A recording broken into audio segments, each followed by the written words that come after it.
Hello everyone, so I am here to do a tutorial on how I made these shakers, and I never ever thought there was going to be so much interest, and that's the reason why I decided to do this.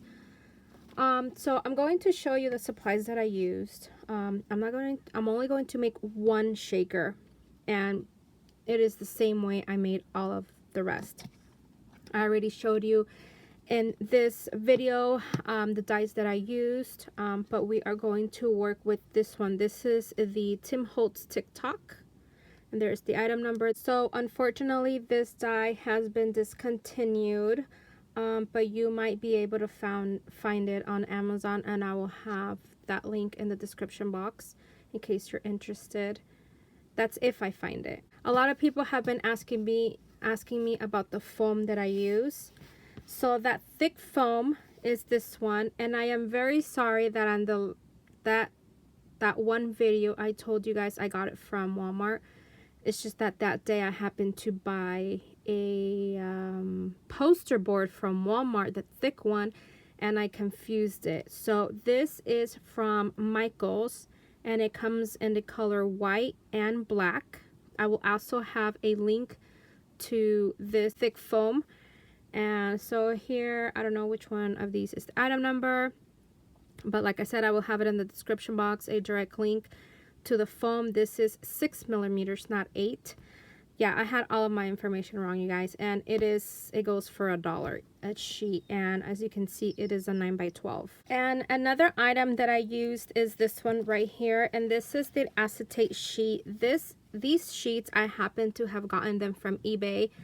That Rosa V, and I'm sure a lot of you know who she is. She is Busy Mom here on YouTube. She doesn't make videos, but she is an amazing crafter, and she is the one who told me about these.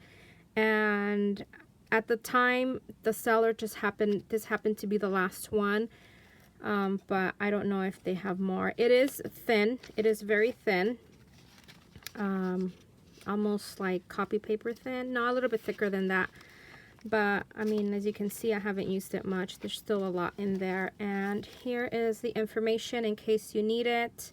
So these are the acetate sheets that I use, and then I did die cut them using a circle. I don't know if you can see it.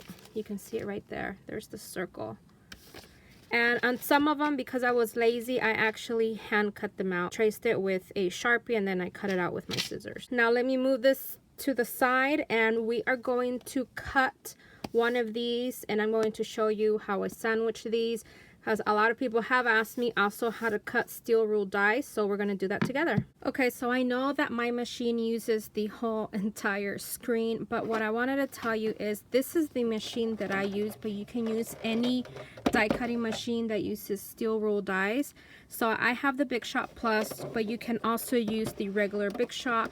The Cuttlebug, Spellbinder has one. It is called, it's not the Grand Caliber, it's the other one, because I have the Grand Caliber, and that one only cuts thin dies, you know, the metal thin dies.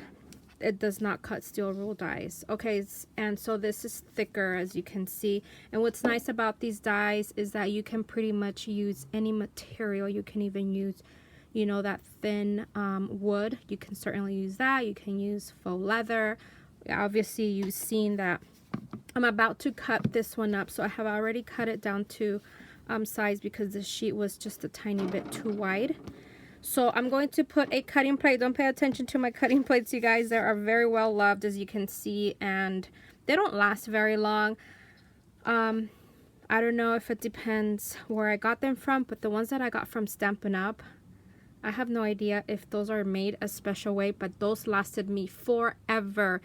And now I find myself having to purchase them every so often. Okay, anyways, and then after the cutting plate, then I'm going to put my die, and then I'm going to put my material, which in this case is this piece of foam, and I'm going to make sure that it's, hopefully I cut it right, and it looks like I did.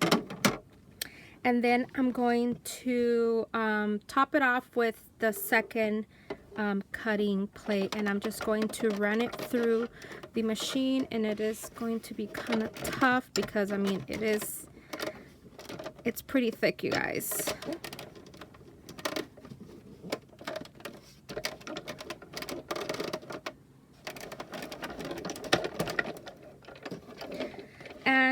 you will see that I only passed it through the machine once.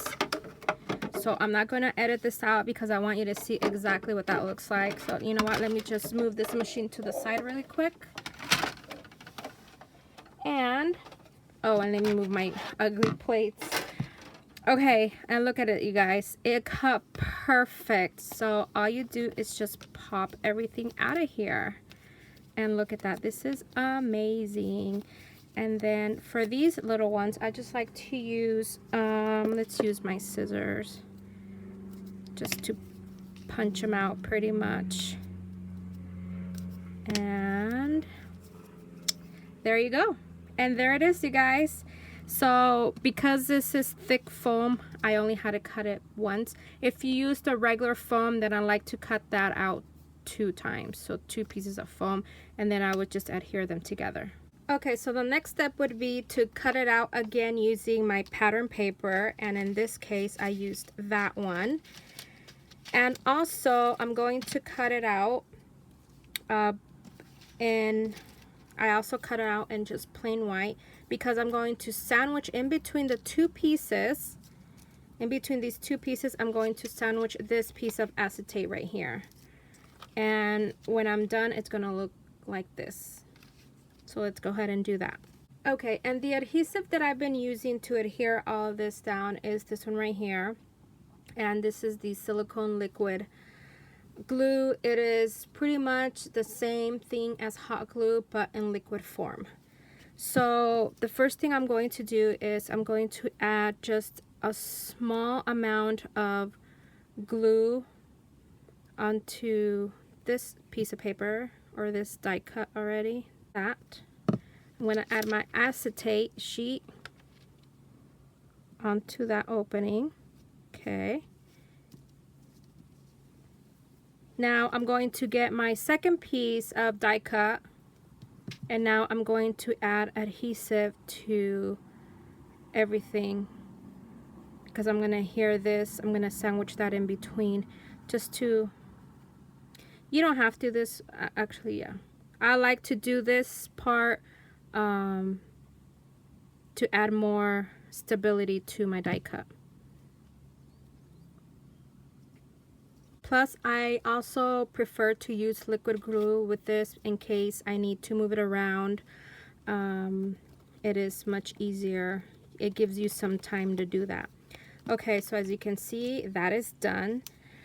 Now I'm going to get, I used a circle die, and all I did was just grab any circle die that I had, and I was, trying to make sure it was, bigger than the opening, of course, but just a bit smaller than the actual die. So I'm going to adhere, because this is thin paper, I am going to adhere it to another piece of cardstock, and then I will adhere all of this onto the die cut. Okay, so now I'm going to adhere this circle onto the die cut.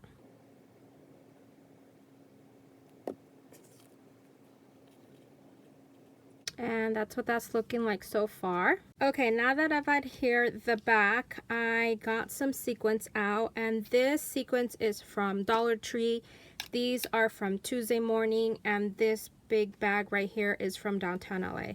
So I'm just gonna add a little bit of all of them. I'm actually gonna add more of the white, some of that.